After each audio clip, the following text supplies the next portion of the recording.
Bismillahirrahmanirrahim. Tahiyyatu wa ihtirama. Assalamualaikum warahmatullahi wabarakatuh. Waalaikumsalam. Jadi kata lomba dalam Islam itu diganti dengan istilah musabaqah. Jangan lomba. Musabaqah itu adalah kata yang paling masyhur termaktub dalam Al-Quran bahkan dalam hadis.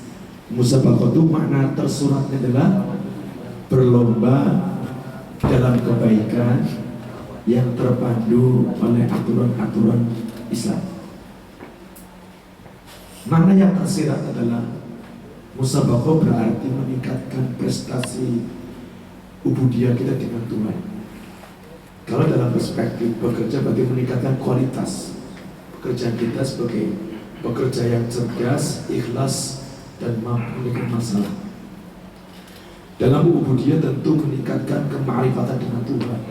Dalam perspektif ilmu tentu menjadikan otoritas tersendiri, memberikan manfaat banyak kepada orang banyak. Itu namanya musabaqah.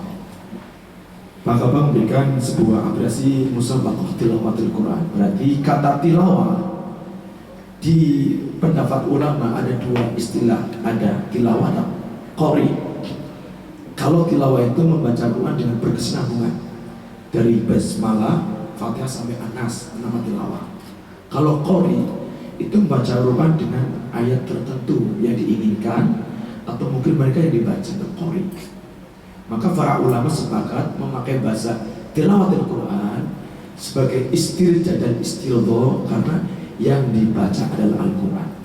Maka harapan kami, meskipun bagian daripada prestasi yang diharapkan tentu menjadi riqatul qalbi, menjadi prinsip referensi pribadi bahwa satu, mohon maaf, Quran itu turun ke bumi satu sebagai rahmat. Yang kedua, Quran menyumbangkan peradaban dunia, tidak terbatas agama. Sampai hari ini, mohon maaf, kalau boleh tahu bahwa orang Yahudi pun membaca Al-Quran untuk menemukan teori-teori keilmuan di abad modern. Itu Quran, jangan salah ya.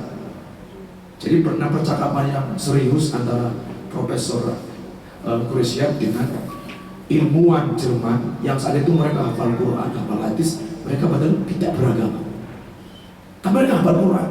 Pak Kuresiak sampai bengong ketika dialog dengan Pak Kuresiak, mereka menguasai hafal Quran, hafal hadis, bahkan mereka menguasai ilmu tasawuf. Mereka seorang perempuan, ketika ditanya agama, aku nggak punya agama. Mereka hanya untuk menjadi inspiratif keilmuan. Makanya sebagai muslim kita bersyukur Quran turun sudah menyumbangkan peradaban dunia, meskipun tidak letterlek dalam teori-teori sekarang. Itu kalau nggak ada Quran tidak akan ada ilmu teori apapun. Makanya Quran mengatakan wa nunazzilu minal Quran ma huwa syifa. Kata syifa ini adalah wilayah dokter. Dokter apa saja? Rahmat itulah yang ilmuwan, teknokrat, politis itu rahmat. Karena rahmat adalah peradaban termasuk ilmu. Jadi Quran tidak lagi dibaca untuk pahala. Kalau pahala yang di masjid. Tapi harusnya Quran menjadi inspiratif, berpikir cerdas, menyelesaikan masalah bangsa, masalah yang terjadi masa. Banyak kok ayat-ayat yang terjadi. Maka yang kedua, keutamaan Quran. Satu ayat itu terlalu banyak. Satu huruf Al-Quran yang dibaca itu memberikan 10 kebaikan, menutup 10 kejahatan. Di luar sholat, dalam sholat satu huruf berpahala 50 kebaikan. Itu saja nanti Pak Kabak yang membaca berapa orang kali jumlah ayat kali jumlah huruf. Insya Allah ini tempat lebih banyak. Tapi dengan syarat jangan terlalu jual. Ini keuntungan teman, makanya saya bilang sehingga. Yang ketiga, bagi si pembaca tentu menjadikan hidayah, menjadi ada energi spiritual. Kalau ilmuwan mengatakan spiritual quotient, orang yang sering baca Quran tingkat kecerdasannya di atas rata-rata. Itu pasti. Karena Quran adalah rahmat, bukan bacaan biasa. Bedanya apa? Ibu bapak yang hormati, membaca hadis itu belum dapat pahala, belum mengamalkan. Tapi Quran begitu membaca sudah dapat pahala. Itu bedanya. Membaca kitab kuning sampai sore nggak dapat pahala. Tapi membaca Quran satu menit aja, satu bismillah dengan niat dapat. Sekali ya itu aja Pak. Itu bedanya Quran dengan. Makanya Rasul mengatakan perumpamaan Al-Quran dengan kitab-kitab Allah yang lain itu dibagikan Allah. Al-Quran adalah Allahnya, kitab yang lain adalah makhluknya. Itu perumpamaan Quran. Kitab Allah itu sepanjang masa ada 104, termasuk dalamnya Injil. Tapi mohon maaf, bukan Injil sekarang, Injil era Nabi saya. Jadi kitab-kitab yang 104 itu tidak seperti Quran. Makanya Al-Quran digambarkan Allah, kitab yang lain adalah makhluk. Apalagi Quran dibandingkan dengan ilmu-ilmu penemuan ilmuwan, itu gak ada, jauh sekali. Baina sama kuas sumur jauh, gak ada. Hanya saya memberikan apresiasi luar biasa Pak Adi memberikan support ke anak buahnya supaya kita yakin ini termasuk orator Quran. Yang kedua, Quran ini menjadi teman sejati nanti di akhirat, menjadi teman di dunia kesepian. Syukur-syukur nanti saya memberikan ijazah Pak Ade dengan kompleksitas yang bahaya. Sebetulnya ada satu surat yang untuk mengamankan negara, termasuk mengamankan DPR. Saya harapkan nanti kalau apel Pak Ade, kalau bisa seluruh yang muslim suruh baca surat Al-Fil. Itu supaya yang demo jangan rusak. Kan dunia Al-Fil kan untuk supaya Ka'bah tidak dihancurkan kan? Itu cuma jangan langsung berdoa, Al-Fil dulu sekali, yang wajib yang apel, baru berdoa. Kalau berdoa nggak apa-apa, asal Al-Fil dibaca. Insya Allah DPR aman. Itu berarti surat Al-Fil dibaca saja.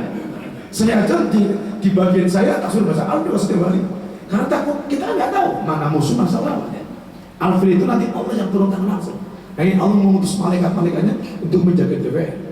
Kalau kita mengandalkan IT, mengandalkan manusia, kita lagi-lagi banyak fakir keterbatasan. Tapi Quran langsung musuh dengan Allah. Maka dengan pagi surat Al-Fil sampai sore aman. Tapi dengan syarat bacanya harus ikhlas, jangan apa. Kalau terpaksa ya saya nggak ikut campur ya. Ini jelasan langsung untuk tabrak. Yang terakhir supaya lebih cepat, standar penilaian. Ya, saya punya penilaian ya, izin supaya nanti jangan ada yang protes Bapak Kabak. Setelah saya nilai, nanti Pak Kabak sama Pak Kasub Sultan datang. Satu, yang saya nilai dari pembaca, satu ilmu tajwid. Ilmu tajwid itu sangat banyak sekali, termasuk di dalamnya fasohat, sifatul huruf, makhorijul huruf, ada fasatul huruf. Ini yang kadang-kadang supaya tidak salah paham ya.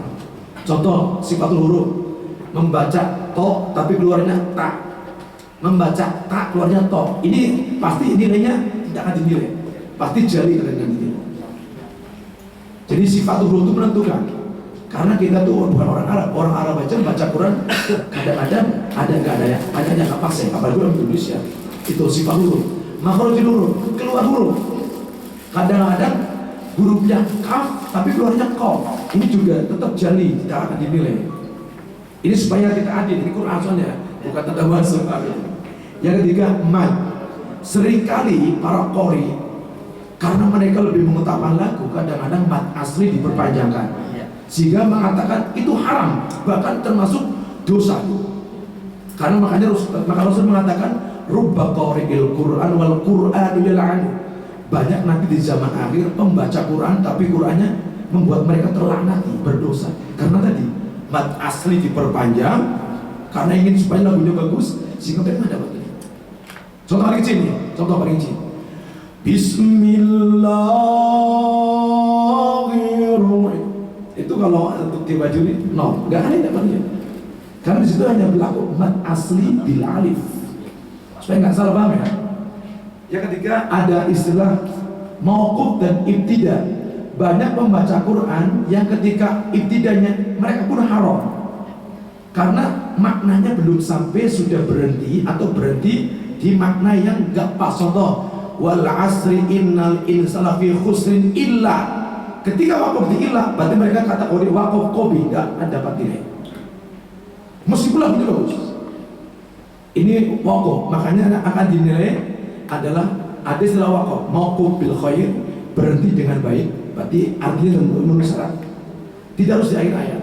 Ada wakaf dengan wakafnya jelek. Wakafnya jelek sekali karena artinya bertentangan. Karena di Quran kalau berhenti dengan sembarangan, artinya jauh sekali. Jangan ketemu artinya. Bahkan termasuk ada syirik di situ. Contoh di Quran ada kalimat innallaha salis salasa.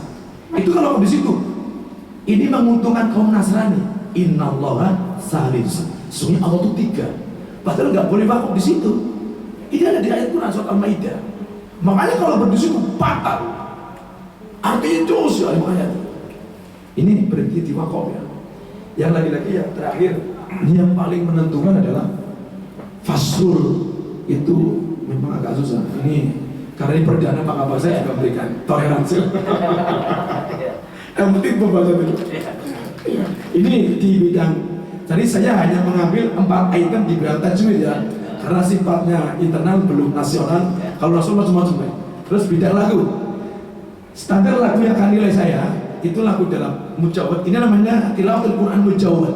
Setidaknya lagunya 8. Tapi karena ini perdana saya cukup 3 saja. Bayati, Soba, Nahwa. Ya, Bayati ada 4 variasi, ada Soba, Nahwa. Mudah-mudahan nanti meskipun nggak paham tadi saya bisa nilai lah nanti. Yang terakhir adalah adab. Ada orang Indonesia membaca Quran pakai peci. Orang-orang Iran bisa pakai peci nggak apa-apa, karena nggak wajib pakai peci kan. Jadi langsung pakai baju bangga nggak mau pakai peci. Tapi kalau tidak pakai peci, ya bu kita nilai Pak. Ada yang udah dinilai naik panggung, membuka Quran, menutup Quran, termasuk penilaian ada, termasuk turun dari panggung. Yang kelima, yang ada terakhir adalah tanafus. Seorang qori yang mengambil napas di tengah ayat itu tidak akan menang meskipun bacanya bagus, karena haram hukumnya. Itu mengambil napas di tengah ayat. Saya akan menilai berdasarkan keilmuan yang termaktub dalam ilmu-ilmu ulumul Quran. Itu saja. Terima kasih. Assalamualaikum warahmatullahi wabarakatuh. Waalaikumsalam. Assalamualaikum warahmatullahi wabarakatuh. Pak Ustadz, saya Ripan dari Kopi Pustaka. Izin menanya, di Al-Quran itu kan ada waqaf saktah. Apakah itu wajib dalam arti dilaksanakan tentang waqaf itu atau gimana Pak Ustadz? Berhubung kebanyakan dari masyarakat kita kan umumnya awam tentang waqaf saktah itu. Izin dijelaskan Pak Ustadz. Terima kasih. Ini Pak. Jadi istilah saktah itu bukan waqaf. Waqaf beda dengan saktah. Waqaf itu berhenti di mana saja meskipun tidak ada rumus waqaf. Rumus waqaf itu mulai ada di abad ke-7 Hijriah, itu produknya Imam As-Su'adi Ad-Du'ali. Zaman Nabi nggak ada istilah itu. Jadi berarti dimanapun boleh, tapi dengan syarat tidak mengurangi contoh mana. Contoh saya akan membaca Ar-Rahmanir Rahim Maliki Yaumiddin Iyyak. Karena maknanya itu nggak usah, maknanya itu sampai kan. Ya nggak boleh Iyyaka na'budu. Contoh Ihdinas siratal mustaqim siratal ladzina. Nggak boleh, karena maknanya belum sampai. Ini waqaf. Kalau saktah itu di riwayat Imam Asim itu di Quran cuma 4. Tapi di imam lain setiap ada al-ta'rif atau al-qamariyah yang diawali dengan amis begitu boleh saktah. Contoh, saya akan membaca saktah Imam As-Susi. Qul a'udzu birabbin nas. Qul a'udzu birabbin nas. Jadi di qulnya hanya apa? Pas saktah. Contoh di ayat di surat Al-Baqarah. Imam Marosh dibaca 3 wajah. Wa bil akhirati hum yuqinun. Di situ ada saktah. Wa bil akhirati hum, itu berlaku seluruh Quran. Tapi Imam Asim hanya 4 itu wajib. Kenapa? Karena saktah itu akan membentuk makna Quran menjadi betul dan baik. Kalau saktah itu tidak dibaca, pendapat ulama haram karena merubah makna Al-Quran. Itu merubah makna Quran. Makanya Banyak imam-imam yang nggak ngerti kan, itu batal menjadi imam sholatnya. Tapi untungnya kan nggak Fatihah. Coba kalau Fatihah ada sakta, seluruh imam nggak berjadi batal semua. Untungnya sebelumnya sakta itu ada di surat-surat, bukan surat yang wajib, surat imam. Yang sering terjadi di surat Al-Kahfi. Iwaja qayyima. Itu kalau yang ngerti akan mengerti, nggak boleh berdiri di wajah, harus di qayyima karena itu sakta. Iwaja qayyima itu bukan sakta namanya, berhenti. Harusnya iwaja qayyima, harus qayyiman liyum. Itu namanya meratakan. Sakta adalah berhenti dalam durasi satu alif tapi enggak memunculkan nafas. Karena mereka akan membentuk, menjaga eksistensi makna yang hakiki. Makanya kalau saktanya dihilangkan, maknanya jadi enggak. Contoh di surat Yasin. Ada apa lah ayatnya? Qalu hadza ma wa'ada rasuluna apa? Qalu ya wailana man ba'atsana min marqadina hadza. Kalau diteruskan min marqadina hadza, maknanya kabur. Bersabda. Jadi di Imam Asim cuma ada 4. Ini wajib, bukan sunnah. Ini makanya ada hadis rubba qari'il Qur'an wal Qur'anu yal'anu. Banyak orang baca Quran tapi Quran melaknati. Imam Ali Tauhid itu ada 3 tipikal orang baca Quran. Yang pertama mendapat pahala, yang kedua mendapatkan ampunan, yang ketiga mendapatkan dosa bahkan laknat. Nih kita jangan sampai yang ketiga. Saya nggak pernah di sini. Nanti takutnya ketakutan jadi nggak baca Quran, tapi baca saja nggak penting belajar. Itu saja. Karena tadi Imam Hasan Al-Basri mengatakan, tidaklah mereka termasuk orang yang kaya, orang yang tidak pernah belajar Al-Quran. Apa perbandingannya? Sungguh mereka orang yang miskin dunia akhirat ketika mereka meninggalkan belajar Al-Quran. Karena Quran itu membuat orang itu kaya. Pertama, kaya keilmuan, kaya kebatinan, bahkan kaya dengan rahmat. Itu maksudnya. Saya makanya berikan apresiasi kepada tepuk tangan. Saya bangga dengan Pak Dewi.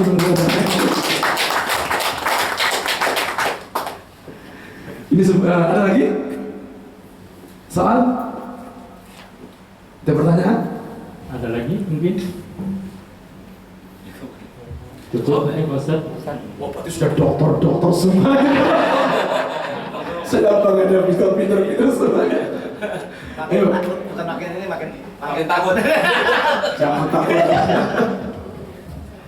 Yuk kita lagi berjalan sama-sama. Ustaz, Ya. izin satu lagi. Ya, apa namanya itu tafsir hadis tentang Quran melaknat. Tadi Pak Ustaz izin kriterianya mau izin. Nanti takut. Kalau penafsirannya gini, itu hadisnya bukan itu. Kalau tentang penafsiran itu lagi mas. Kalau hadis, kalau Quran ditafsir begini.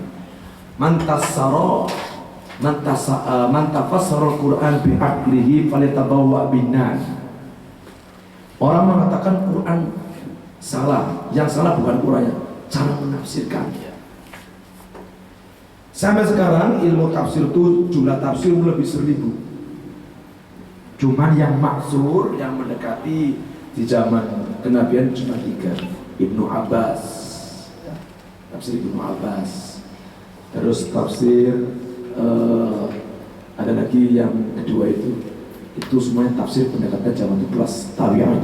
Kalau sekarang masuk tafsir kontemporer. Cara penafsiran Quran ada 2 cara. Ada birriwayat, murni tidak mempergunakan penelitian akal dari ayat ke ayat, dari pendekatan hadis. Ini tafsirnya Ibnu Abbas. Ada tafsir bidiroyah dengan mempergunakan kecerdasan. Pak Rusia ya. Itu dengan pendekatan ilmuwan, penelitian. Itu namanya bidiroyah. Kalau bicara hadis tentang Quran melaknati satu, kenapa Quran melaknati? Quran itu datang ke bumi lagi-lagi sebagai rahmat. Rahmat berarti kan kasih sayang kan? Sekarang balikannya orang kasih sayang, balikan dibenci oleh Allah kan? Jadi ketika kita baca Quran harusnya dapat rahmat. Kebalikan orang nggak dapat rahmat, balikan dapat kebencian kan? Orang yang setiap hari dibenci oleh Allah berarti orang yang terlaknat maksudnya. Makanya harusnya kita punya kesempatan untuk membaca Quran. Quran itu sumber rahmat. Tapi karena membacanya tidak mutawatiron berdasarkan kaidah keilmuan, sehingga mereka membaca penting baca. Ini yang salah. Kalau cuma membaca, Nabi Muhammad mungkin gak pernah belajar sama malaikat Jibril. Nabi Muhammad orang yang paling fasih, dijamin masuk surga. Selama hidupnya setor Quran ke malaikat Jibril selama 23 tahun. Itu Nabi Muhammad belajar Quran. Dari mulai turun sampai meninggal, Nabi Muhammad masih setor Quran, disimak oleh malaikat Jibril untuk menjaga lahjah Quran tadi. Salah satu mukjizat Al-Quran adalah dari segi bacaan. Baca bahasa Arab, nggak usah pakai kol-kolan apa-apa. Tapi Quran harus pakai kol-kolan.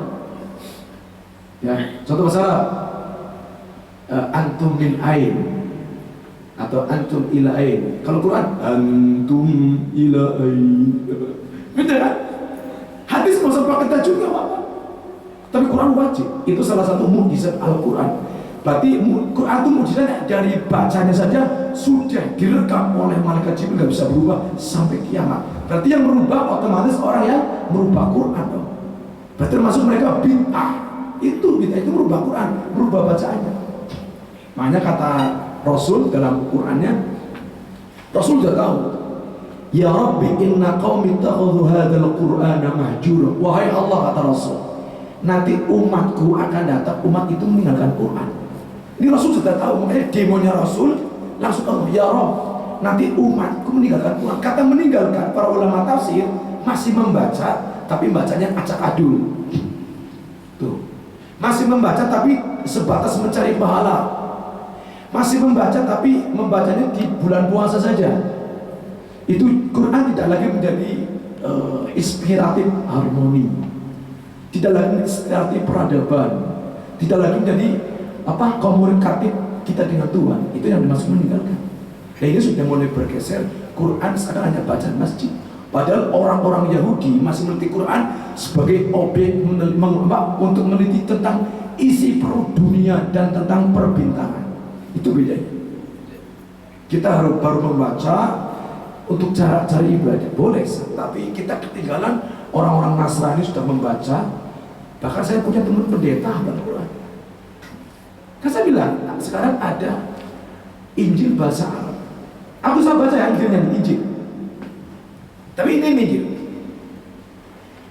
Wa'lamu anna nas inna abikumus samawati yarhamkum. Wahai manusia, sesungguhnya Bapak kamu di langit merahmati kamu. Coba kalau anak kita nggak tahu, itu Injil bukan Quran. Hati-hati loh, itu Injil. Tapi Quran insya Allah dengan izin Allah Quran tidak akan dirubah. Cuman ada ahli tafsir yang pesanan orientalis barat ada. Jadi ayat itu menafsirkannya berdasarkan akalnya saja. Ini yang baik. Makanya kembali itu bukan kembali ke Quran. Quran dari dulu benar. Yang kembali itu kembali menafsirkan dengan sebaik-baiknya. Syukur-syukur tafsir bil maksud. Bukan dengan ada. Ini mas. Jadi kalau Quran yang itu mau nggak mau, karena Quran sumber rahmat, makanya perbandingannya. Kalau orang nggak dapat ridho, kita dapat apa? Kita nggak dapat ridho Allah, kita dapatnya apa? Sebaliknya kan? Oke, masih ada lagi? Cukup? Boleh? Ya sambil nih para pencapannya nulis. Ambil nulis. Assalamualaikum warahmatullahi wabarakatuh. Terima kasih Ustaz.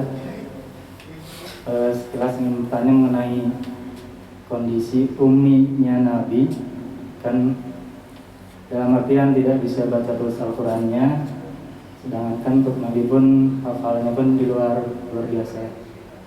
Mohon pengertian mengenai umminya Nabi. Yang kedua, bagaimana gambaran Al-Quran nanti di akhir zaman. Kemudian yang terakhirnya, untuk menanamkan jiwa Quran ini pada anak-anak kami. Demikian Ustaz. Terima kasih. Assalamualaikum. Ini pasti mahasiswa ini Pak Kabak. Soalnya langsung 3. juga. Kata umi ini adalah julukan dari Allah langsung untuk menjaga eksistensi tentang predikat kenabian. Nah ini kan ada itu akan ditafsirkan orang Rasul nggak bisa baca tulis kan? Artinya Rasul nggak bisa baca tulis yang bukan seizin Allah, bukan karena wahyu, nggak bisa. Tapi Rasul tingkat kecerdasannya itu tidak pernah ada sebelum dan sesudah. Ini kalau Umi harus panjang dikacanya mas. Kata Umi itu hanya kepada Nabi Muhammad, Nabi yang lain enggak. Kenapa? Karena Muhammad itu sebagai nurullah, ya, nurnya Allah. Maksud nur Allah bisa turun. Nur Allah matikan cahaya. Maka Umi itu berdekatan ilmu tauhid untuk menjaga kenabian. Kenapa? Karena kalau nabi nanti kalau nabi yang nulis Quran berarti produk nabi. Tapi hati-hati. Kita kenal kan sifat nabi berapa? Sidik, tabligh, amanah dan fatona. Nanti nggak? Fatona itu ini bukan kecerdasan manusia biasa, kecerdasan manusia di atas manusia.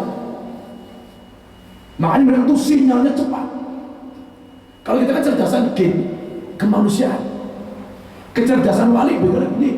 Kalau nabi itu cerdasnya tidak pernah ada di sepanjang Allah menciptakan makhluk, nggak pernah ada.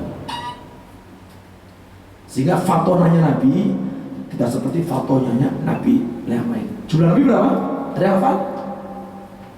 Nih Pak Kabar malu kamu bisa jawab. Ini kan dokter. Jumlah Nabi berapa? Sepanjang masa?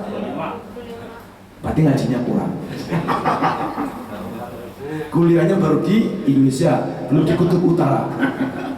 Jumlah Nabi sepanjang masa 124.000 Nabi. Cuma yang tertulis di Quran hanya 25. Jumlah Rasul berapa? Ada apa? Ayo, yang pernah kuliah di Mesir. Jumlah Rasul 315. Rasul pertama siapa? Nabi Nuh. Padahal Nabi pertama juga Nabi Nuh. Tapi para ulama untuk menghormati Nabi Adam Nabi pertama. Padahal Nabi Adam tuh waktu lahir belum julukan Nabi, nggak ada umatnya. Kan lahir di surga masuk Nabi. Dijulukin Abul Bashar. Kalau Nabi pertama kan Nabi Nuh, mereka punya umat kan. Tapi para ulama untuk menghormati struktural Nabi Adam, maka Nabi pertama Nabi Adam boleh, Rasul pertama Rasul Nabi. Itu kaidah tauhid. Tapi di antara jumlah itu tingkat kecerdasannya, faktornya tidak ada yang lebih Nabi Muhammad. Itu janjinya Allah. Makanya Nabi Muhammad julukannya karena hulukul, karena makanya Nabi Muhammad itu adalah wahyu yang berbentuk Quran yang menempel pada dirinya. Itu tidak pernah. Kalau Nabi cuman bisa menghidupkan satu orang mati, Nabi Muhammad sekali menghidupkan 2 bisa. Kalau mukjizat kaumiyahnya ya. Jadi nabi-nabi yang lain itu mukjizatnya cuma 1. Nabi Muhammad mukjizatnya 2. Mukjizat kauniyah, tangannya keluar air, pisau. Tapi ada mukjizat yang akbar, itu mukjizat Al-Quran yang tidak pernah terjadi di umat ini. Bahasa Ummi. Jadi Ummi adalah maksudnya untuk memelihara eksistensi Nabi Muhammad, bukan pembohong, bukan yang mengotak-atik Al-Quran. Dan Quran sudah tertulis di Lauhul Mahfuz, urutannya sudah ada, cuman turunnya tergantung kebutuhan. Ini Ummi. Yang kedua tadi apa sih? Lupa. Gambaran Al-Quran di akhir zaman. Gambaran Al-Quran di akhir zaman, banyak orang membaca, banyak orang yang hafal, tapi tidak masuk ke ruh, hanya di lisan. Padahal Quran harus masuk ke ruh. Makanya agama itu ruhnya adalah Al-Quran. Kalau Quran sebagai perdebatan itu bisa lihat di YouTube. Yang sulit memasukkan Quran di ruh kita, berarti kita harus berdoa, ya Allah. Tadi doanya kan ada itu, Rabbana wa atina ma wa'adtana ala rusulika wa la tukhzina yawmal qiyamah. Tapi mudah-mudahan kita bukan termasuk. Nanti Quran di akhir zaman, saya tidak bicara mendahului Tuhan ya. Orang ribut, kiamat sudah dekat. Terus saya kadang-kadang bingung, Quran masih dibaca, kiamat masih dekat gimana? Dia penafsir yang salah. Selama orang ada la ilaha illallah, kiamat masih jauh. Quran masih dibaca kok. Cuma memang masuknya Quran ke ruh, ke jiwa, ke akal tergantung personalnya. Quran mau jadi apa? Apa bacaan belaka? Apa inspiratif? apa menjadi hamba Allah yang ma'rifat, terserah. Nah, ini Quran zaman akhir. Itu yang terakhir. Kiat anak-anak kita Qurani kembalikan kepada misi awal. Bapak Ibu ingin mencetak anaknya jadi silakan. Kalau Bapak Ibu mencetaknya anak jadi pengusaha, ya silakan. Tapi dalam pendekatan Quran itu harus diteliti. Kalau anak kita ingin menjadi ilmuwan, itu pertama dicekokin itu Quran. Kalau anak dari kecil hafal Quran, menghafal yang lain itu gampang. Bahkan penelitian lebih cerdas. Kenapa? Karena energinya rahmat yang tadinya gennya 0,5 gara-gara Quran tambah. Kenapa? Karena rahmat Quran yang buat cerdas itu. Cuman fakta ini dibuat bertolak belakang oleh ilmuwan Barat. Karena apa? Kalau orang pakai Quran, orang Barat ketakutan semuanya. Jadi tauhid kita sudah dimelencengkan oleh orientalisme. Tinggal kita itu saja. Jadi kembalikan kepada cara berpikir orang tuanya dan sekolahannya dan niatan bapak. Cuma kadang-kadang kita kan ketakut, Ustaz, kalau anak kita nanti Quran dapat kerja dong, nggak dapat jabatan. Wah, jabatan itu gak ada urusan dengan Quran. Quran itu adalah cara Allah menyayangi manusia. Lihat, Bismillahirrahmanirrahim. Kan rahmat ya Allah kan. Salah satu rahmat adalah peradaban keimanan. Sudah cukup? Cukup, makasih Ustaz. Iya, sudah cukup Pak? Cukup Ustaz. Cukup? Sudah cukup ya? Tinggal donasi. Kita berdoa bersama-sama. Allahumma arhamna bil Qur'an.